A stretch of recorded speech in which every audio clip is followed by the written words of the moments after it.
Hello everyone. तो आज हम लोग स्टार्ट करते हैं इंट्रोडक्शन एक्सरसाइज 1.2 का real numbers class 10th।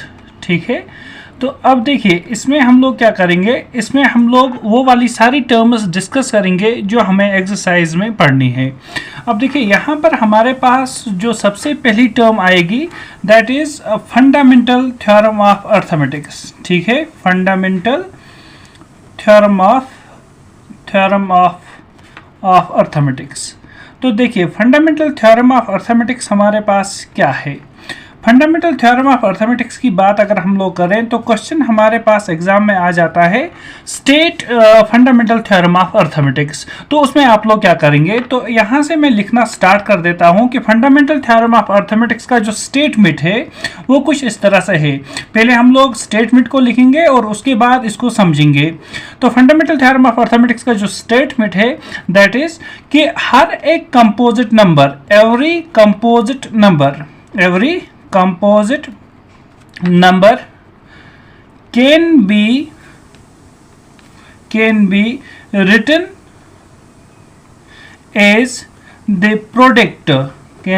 as the product of prime factorization अब देखिए इसका मतलब क्या हुआ कि हमारे पास जो भी कंपोजिट नंबर्स होते हैं, यानी कि एक्चुअल में अगर हम लोग देखें फंडामेंटल थ्योरम ऑफ अर्थमेटिक्स जो है वो कंपोजिट नंबर्स की डेफिनेशन है।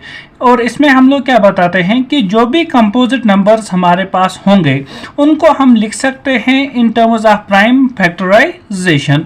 अब देखिए कंपोजिट नंबर्स कौन से होते हैं। अगर कंपोजिट नंबर की बात करें तो कंपोजिट नंबर्स हमारे पास वो वाले नंबर्स होते हैं जो प्राइम नहीं होते, यानी कि हम लोग ऐसे लिख सकते हैं the numbers which are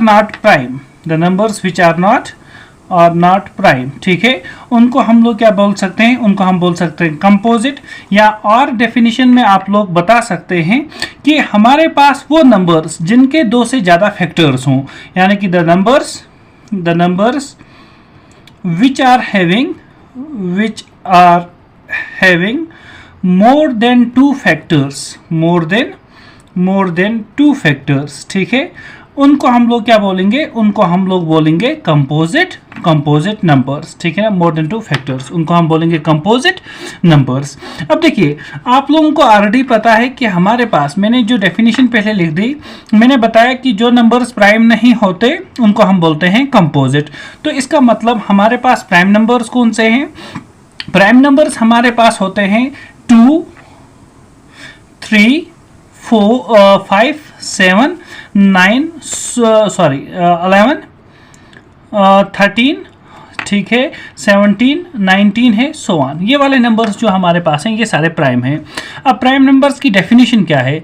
prime numbers वो वाले नंबर्स होते हैं जिनके सिर्फ 2 ही फैक्टर्स हों, और कंपोजिट नंबर्स जिनके 2 से ज़्यादा फैक्टर्स हों।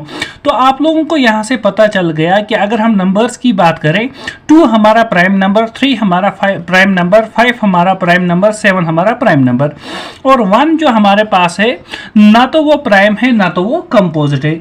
तो एक्चुअल में अगर हम कंपोजिट नंबर्स की एग्जांपल दे दें तो हमारे पास नंबर कौन कौन आएगा, एक तो 4, 6, 8, 9, 10 सो ऑन। ये नंबर सारे क्या रहेंगे हमारे पास, कंपोजिट नंबर्स, यानी कि जो किसमें नहीं आते, प्राइम नंबर्स में नहीं आते, वो कौन से हो गए, कंपोजिट। अब देखिए अगर यहाँ से हम लोग देखें तो 4 को हम लोग लिख सकते हैं ऐसे, इसकी प्राइम फैक्टराइजेशन 2 2 इज 4, यानी कि 4 को लिख सकते हैं 2 मल्टीप्लाइड बाई 2 मल्टीप्लाइड बाई 1।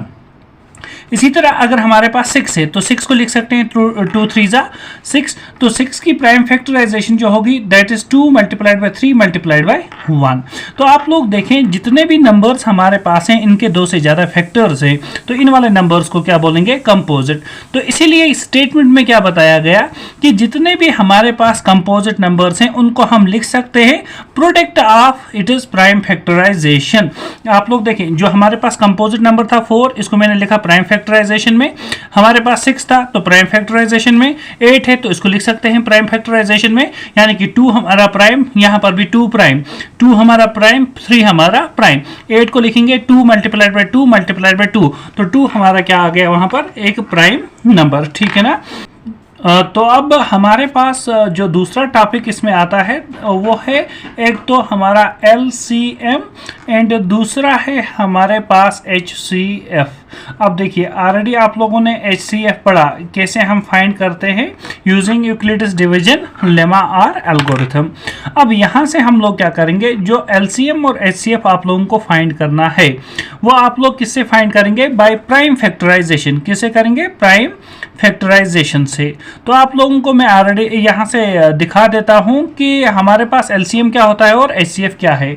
तो LCM की अगर पहले बात करें तो LCM हमारे पास क्या होता है, लीस्ट कॉमन मल्टीपल, और HCF हमारे पास क्या है, हाईएस्ट कॉमन फैक्टर। अब देखिए यहाँ से तो LCM की अगर हम बात करें तो LCM फाइंड कैसे करें। सपोज आप लोगों से पूछा गया कि गिवन हमारे पास है 2 नंबर्स, एक नंबर है हमारे पास 4, दूसरा है हमारे पास 6, और मैं आपसे पूछ रहा हूं कि आप लोग LCM और HCF फाइंड करें 4 और 6 का। तो सबसे पहला काम जो आप लोग करेंगे वो है इसकी फैक्टराइजेशन। 4 की फैक्टराइजेशन कर दें तो 2 2 आप लोगों ने लिखा 4, और 6 की फैक्टराइजेशन जब आप लोगों ने की तो आप लोगों ने बताया 2 3 इज 6। तो यहां से मैं लिख सकता हूं कि 4 को हम लिख सकते हैं 2 मल्टीप्लाइड बाई 2, और 6 को हम लोग लिख सकते हैं 2 मल्टीप्लाइड बाई 3। अब देखिए जो इन दोनों में हाईएस्ट कॉमन फैक्टर है, हाईएस्ट कॉमन फैक्टर वो कौन सा है हमारा, वो दोनों में आप लोग देखें तो हमारे पास है 2। तो आप लोग बताएंगे HCF 4 और 6 का कितना आ गया, 2। अब दूसरा जो आप लोगों को निकालना है दैट इज LCM।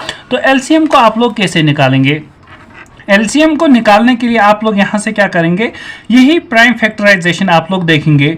तो LCM हम लोग कैसे लिखेंगे 4 का 6 की, तो हम बता सकते हैं। देखिए यहां पर हमारे पास 2 दोनों में कॉमन, तो मैंने लिखा 2, और उसके बाद हमारे पास जो 2 फैक्टर्स बच गए, एक तो 2 और दूसरा 3, इसको एज इट इज लिख दें 2 और 3 को। तो हमारे पास क्या आया, 2 2 4, 4 3 12। तो 12 हमारे पास LCM आ गया 4 और 6 का। अगर इस तरह से समझ में नहीं आ रहा है तो LCM एक्चुअल में आप लोग ऐसे बता सकते हैं कि LCM हमारे पास क्या है, अगर आप लोग मल्टीपल लिख दें 4 का, तो 4 का मल्टीपल मैं ऐसे लिख सकता हूं 4 1 4, 4 2 8, 4 3 16, ठीक है ना, सॉरी 4 3 12, 4 4 16, 4 5 20, 4 6 24। इसी तरह आप 6 का टेबल लिख सकते हैं, 6 1 6, 6 2 12, 6 3 18, 6 4 24। अब आप लोग देखें तो दोनों में हमारे पास कॉमन मल्टीपल क्या आ रहा है, तो यहाँ पर हमारे पास 12 आ रहा है और यहाँ पर भी हमारे पास 12 आ रहा है।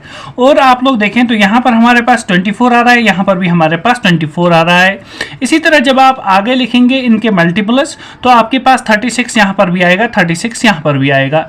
लेकिन अगर आप लोग देखें तो दोनों में हमारे पास लीस्ट कॉमन मल्टीपल कौन सा है, लीस्ट कॉमन मल्टीपल मीन्स सबसे पहले आने वाला मल्टीपल। तो सबसे पहले आने वाला मल्टीपल कौन सा है, 12। तो LCM क्या होगा 4 और 6 का 12। तो आई होप आप लोगों को समझ में आया होगा कि LCM क्या है और HCF क्या है।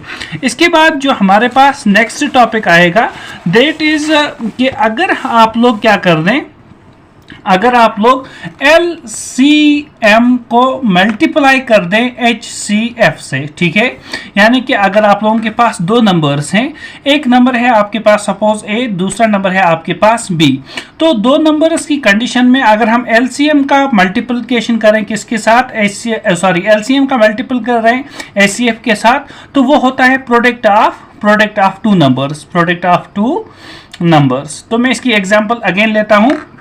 अभी आप लोगों ने देखा कि अगर हमारे पास एक नंबर है 4, दूसरा नंबर है 6, तो यहां से आप लोग बता सकते हैं कि LCM 4 और 6 का कितना आया था अभी 12, ठीक है, मल्टीप्लाई HCF अभी कितना आया था हमारे पास, HCF हमारे पास आया था 2, ठीक है ना, LCM हमारे पास 12, HCF अभी आया था 2, तो वो हमारे पास कितना हुआ 12 मल्टीप्लाइड बाई 2 इज 24। तो अब अगर हम प्रोडक्ट देखें गिवन नंबर्स का, प्रोडक्ट ऑफ गिवन नंबर्स, तो वो कितना है हमारे पास, देखिए एक नंबर था 4, दूसरा था 6, तो मैंने 4 को मल्टीप्लाई किया 6, तो आंसर कितना आया 24। तो इसीलिए हम लोग क्या लिखते हैं LCM into HCF is equal to product of 2 numbers. तो आई होप आप लोगों को समझ में आया होगा। अब हम लोग एक्सरसाइज सॉल्व करेंगे। इन वाले जो हम लोगों ने ऑलरेडी ये कंसेप्ट कुछ पढ़ लिए, इन पर हम लोग अपनी एक्सरसाइज सॉल्व करेंगे और वहाँ से आप लोगों को ये जो कंसेप्ट हैं पूरी तरह से क्लियर हो जाएंगे। Thank you.